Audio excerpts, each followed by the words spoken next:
Hi guys, welcome back. Last week's video, if you may remember, was a tutorial on painting a Vietnam era American GI, and I covered sort of the basic uniform from that period and also how you can do an African American skin tone. That video I think was really well received. I'm not surprised. A lot of people are interested in the Vietnam era, and I've had a lot of requests for videos for units from that period, so I thought I would just sort of continue on in that vein this week, and I'm going to be doing that by painting sort of the opposition. Since we've covered the Americans pretty well, I've got here a Viet Cong fighter. He is also from Baker Company, just like last week's model, and he is quite simple, as you can see, probably even more so than our American soldier, and his uniform wasn't really any big deal either, but this guy, he's really stripped down and basic. The Viet Cong are kind of known for wearing this sort of dark, very black-blue uniform, so in some ways it'll be similar to the German sailor tutorial I did a couple weeks ago, but it's going to be a little bit different. And I also, you can see, did not paint the skin on him because it is such a simple model, and I want to show you some more things. So I'm going to show you how to do another sort of Asian type skin tone, a different one this time, one that's kind of fitting for the kind of local people who live in Vietnam. It's a little, the skin tone there, it's a little bit, I don't know, a little bit tanner, often a little bit darker. So I want to show you just another way you can go about, you know, handling Asian flesh, I guess. So that's going to be the main things that we're going to be covering in this video. And of course, he's got an AK-47 he's holding on to here. That shouldn't be any big deal, and a little bit of equipment, but it's a real basic figure. But hopefully you're still going to find it useful and informative if you're wanting to do more sort of wargaming in this period. So why don't we go ahead and get started.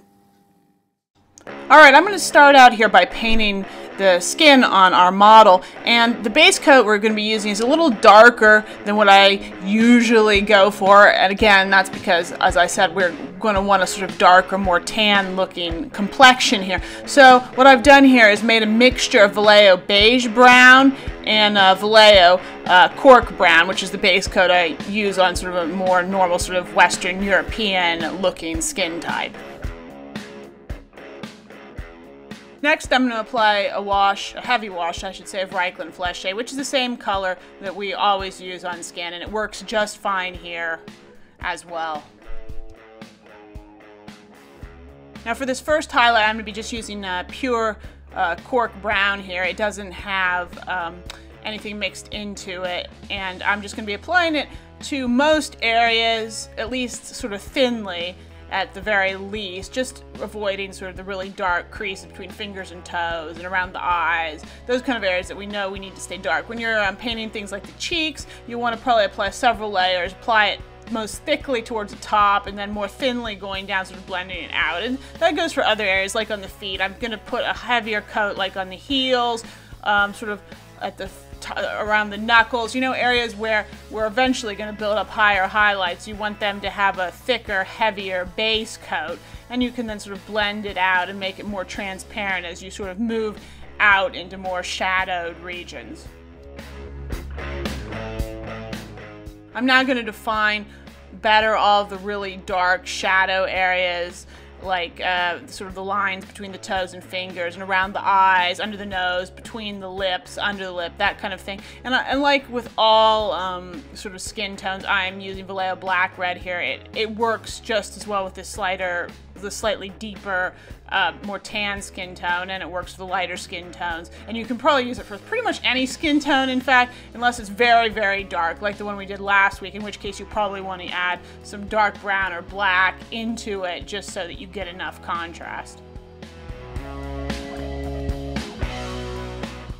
I'm now going to apply a second highlight, and I'm taking the cork brown here and mixing some dark sand into it. Now, if you see me painting sort of more Caucasian, Western European skin tones, I often will use Iraqi sand instead. And that color is fine for them. It's a little bit more on the pinky red side, but I want there to be a little bit more of sort of a more yellowish undertone to the skin here. And if you use dark sand, you'll get that effect more, because it just will create a little bit more of a yellowish effect. And you don't want to use too much of it though, or your skin is really going to look sallow and strange and unnatural. But it's fine here when you're sort of cutting it into an already pretty intense brown color like the cork brown. And so you can see now this is going on areas that I really want to highlight, like the heels, along the toes and fingers, especially the thumb, and then on the face. You're going to want to hit up the forehead, the brow bone, the nose, the lips, the chin, and his cheeks. You're not going to want to paint his entire sort of cheek area with this. You're just going to want to work it along the sort of the tops of his cheeks and along the sort of the jaw bone, maybe a little bit very lightly, and then sort of blend down from there. And you may even want to put on a couple of layers. But always the light is always going to hit mostly in a sort of a normal lighting situation, sort of on the top of the cheek. And so that's where you really want to emphasize with these lighter colors. And you can also emphasize sort of along the side of the cheek, sort of where it runs down. You want to make sure there's sort of a clear sort of shadow recess area between sort of the sides of his, upper lip and, where the cheeks start, because there's a little bit of a crease there, and you want to leave that a little bit in the shadow, but not really, really dark. So that's why we don't paint it with that black red. We just want that to be a little bit more subtle looking. I'm going to finish off the skin by taking some pretty thin down, just pure dark sand. I'm using it thin here because I want it transparent. As I said before in the last step, it's quite yellow, so I don't want it to go on too heavy or, to be too overpowering. I'm just going to really lightly layer it on a few really select areas, like just lightly on toes and fingers, and then on his face, sort of on the tip of his nose, on his lips, maybe a little light, very subtle light, extra highlight on the top of the cheekbones, or on his brow, or on the sort of the edges of his ears, just to add a little higher contrast in important places. And now for his uniform. The Viet Cong are, of course, most famous for wearing this sort of black, gray, blue kind of suit, pants, and jacket. Obviously, there was some variation, and sometimes they wore different colored bottoms and different colored tops, because they were essentially a guerrilla force, and they worked with what they had. But we're going to go kind of with a classic look. This is what they were kind of most known for. The color here that I'm using a base is going to be a mixture of black and a Luftwaffe uniform, which is a very sort of a pleasant middle blue-gray color. And you can see that I have, it's quite dark here, and I've toned back the black significantly. So there's a real sort of gray, dark gray, blue cast going on here. And you're just going to want to apply that to all areas of the uniform, the pants, the top. Make sure you get down in all the creases, and maybe overpaint on the equipment a little bit, just to make sure that you won't end up with any sort of unpainted areas when you're done. Now this first highlight here is similar composition, except I'm going to take the Luftwaffe uniform and mix some black in. I want it darker, but not too dark. And you can see I'm applying it. It's quite subtle, and this is again a place where you're going to want to have good lighting on your model so you can see the difference between the color you're applying and the one that you already had on. And I'm going to apply this pretty generously, so most areas are going to get this treatment, except really, high shadow areas, dividing lines, seams, that kind of thing. Everywhere else, you're going to want to put it everywhere. I would recommend it sort of between the legs and the arms and stuff like that. You want that to be quite a bit darker, so I suggest in those areas you're going to want to blend it out a little bit so you can preserve some of that original really, really dark color. I'm then going to proceed on really in the same fashion here, but now with just pure Luftwaffe uniform. I suggest, though, you cut it maybe just with the slightest hint of gray or black, just so it doesn't get too blue looking here. Not enough to really darken the color substantially, but just enough to sort of take away that extra blue cast. But I'm just doing the same thing I did before again, except maybe applying it in a few less areas. Again, I'm now really applying it more to lighter areas and really being careful to sort of blend it out into those dark sort of areas where there would be shadow falling under arms and between legs and stuff, and starting to really emphasize more the tops of creases and places like that on the model. And at this point, I'm going to start actually lightening the Luftwaffe uniform, and I'm going to be using sky gray to do that because that's a gray color but with a slight bluish cast, so it's ideal. So my first time that I add the sky gray, it's not going to be very much. I'm going to kind of, hold back a little bit. And you can see now I'm really focusing on areas where I expect light to be hitting, like tops of creases around the edges of sleeves and pants legs, the knees, the tops of the arms, the back and shoulders, that kind of thing.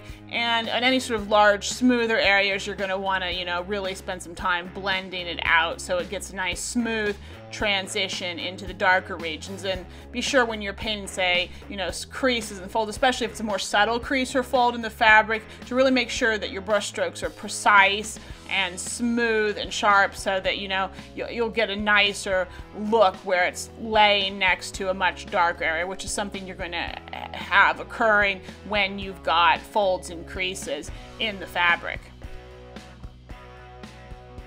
And proceeding on, I've now mixed in even more of the sky gray. You can also add a little black in if you want. Again, not so much for making it darker, but just so that you get sort of the right color cast. And at this point, I'm really focusing exclusively on folds and wrinkles in the fabric, and sort of, you know, really putting extra emphasis on those. Really, you know, and you know, I'm keeping my coats here light and sort of blending it out quite a bit so that it's not too overwhelming. I'm not really layering on multiple coats of this color too many places. I'm just really going with one coat and then really smoothing it out. I mean, exceptions might be places like knees or cuffs or something, but for the most part, you're going to want to go easy with these sort of lighter shades, and use them kind of transparently to really emphasize those, you know, those sort of highlighted areas on the figure's uniform. And then the very final highlight is really the same. Now it's just got quite an extreme amount of sky gray in it, and I'm using this now. This is really just an edge highlight, so you can see I'm running around the cuffs particularly, and sleeves, you know, only around the bottom of his jacket, and, you know, on his knees, and really a thin amount on really sharp creases and folds in the uniform. I'm being probably more generous than you might want to be at home with this layer, and I think the amount of sort of the highest highlight that you apply is going to have something to do with your, you know, confidence level. So if you're not very confident yet with your technique or your ability to, you know, blend or work with this really bright color, don't put too much of it on.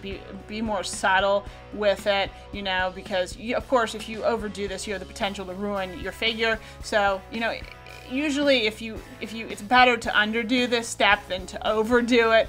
So, you know, just start out being cautious, and then, you know, as you build up confidence, you can apply more of this, and, you know, as your blending technique gets better and the like, you can just work with this highest color more. But yeah, I think generally under highlighted figures are usually better than over highlighted ones.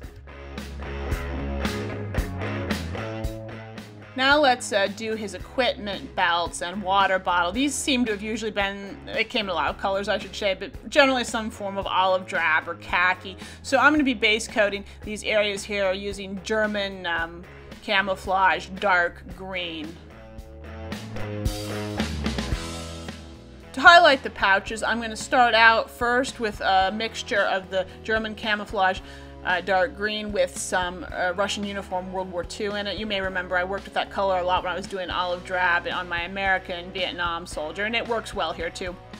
I'm applying this particular layer on pretty much all areas of the equipment except really down in the seams and sort of dividing lines. Those are the only areas where I really want to preserve that really, really deep green color. And I'm going to continue highlighting now, mixing, or I'm actually not mixing anything here. I'm just using pure Russian uniform World War II and going back over and just further defining all of the sort of lighter areas or along seams and stuff to sort of bring those out. This is a really small, simple sort of thing, so you're not going to need to do much blending on these small areas. But since it's such a simple figure and uniform otherwise, I thought I would put some more time and detail into getting a good result.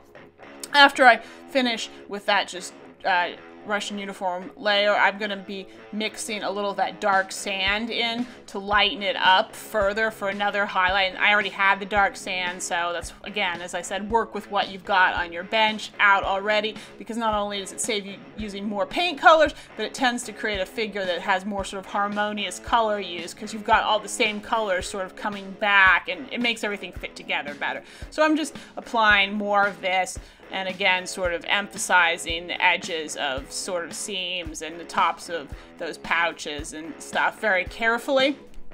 And I will then make one sort of final highlight, which has a lot more dark sand in it, so it's really quite light and bright. And I'm going to use that kind of as an edge highlight to emphasize the straps, but also, again, along any sort of seams or sort of dividing areas in the sort of the fabric. And you can go as light with this as one or stay as dark, because there's such a range in these sort of olive drab khaki piece of equipment, from quite dark shades to very light faded shades, that this is not something you can really mess up. You know, you're not going to do it wrong.